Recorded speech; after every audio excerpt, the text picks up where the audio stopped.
கள்ளக்குறிச்சி கள்ளச்சாராய சாவுக்கு காரணமான தமிழக அரசை கண்டித்தும் விற்பனைக்கு துணை போகும் திமுகவினர் மீது நடவடிக்கை எடுக்க வலியுறுத்தியும் அதிமுக சார்பில் மாவட்ட ஆட்சியர் அலுவலகம் எதிரே கண்டன ஆர்ப்பாட்டம்.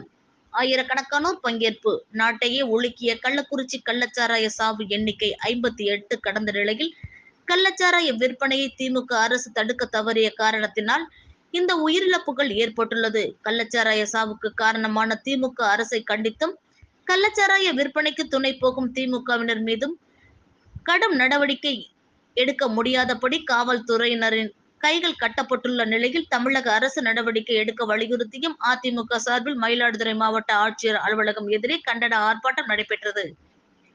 மயிலாடுதுறை மாவட்ட செயலாளர் எஸ் பவுன்ராஜ் தலைமையில் நடைபெற்ற நிகழ்ச்சியில் மாவட்ட அவைத் தலைவர் பி பாரதி மற்றும் ஒன்றிய நகர செயலாளர் பிற அணி தலைவர்கள் ஆயிரக்கணக்கானோர் தொண்டர்கள் பங்கேற்று தமிழக அரசை கண்டித்து கண்டன கோஷங்களை எழுப்பினர். அப்படிப்பட்ட கொடுமையான சம்பவத்தை அரங்கேற்றி இன்றைக்கு தமிழகம் 21 மனித உயிர்கள் மாண்ட பொழுது அன்றைக்கு காவல்துறை ஒரு அறிக்கையை விட்டது. என்னவென்றால் தமிழ்நாடு எங்க இருக்கின்ற அனைத்து மாவட்டங்களிலும் 14 ஆண்டு காலம் கொடுத்தோம். அதோடு மட்டுமே அன்பை பெரியார்களே, பாரதத்துடைய வர்த்தக சங்கத்தை சார்ந்தவர்களை ஒன்றை புரிந்து கொள்ள வேண்டும். 58 பேர் இது வரைக்கும் வந்திருக்கிறாங்க கள்ளக்குறிச்சி மாவட்டத்தில். இன்னும் 155 பேரு உயிருக்கு போராடிக்கிட்டு இருக்காங்க. இது ஆட்சியா இல்ல காட்சியா? இன்னொரு அக்கா ஒன்று இருக்கு, கனிமொழி. கள்ள சாராய புழக்கத்தை கட்டுப்படுத்த தவறிய கள்ள சாராய புழக்கத்தை கட்டுப்படுத்த தவறிய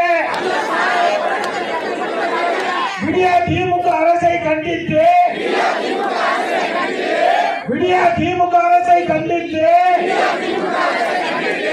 மாபெரும் கண்டன ஆர்ப்பாட்டம். நீதி வேண்டும், நீதி வேண்டும்.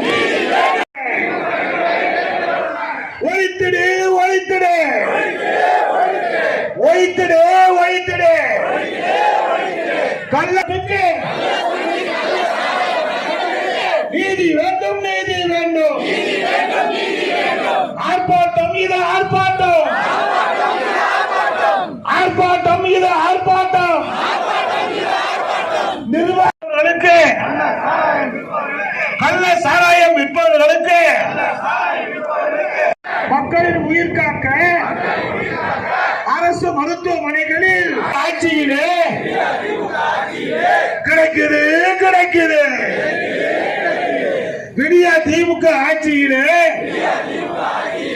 கிடைக்குது, கிடைக்குது. அரசு சொன்ன பொய்யாலே அப்பாவி பறி போனது.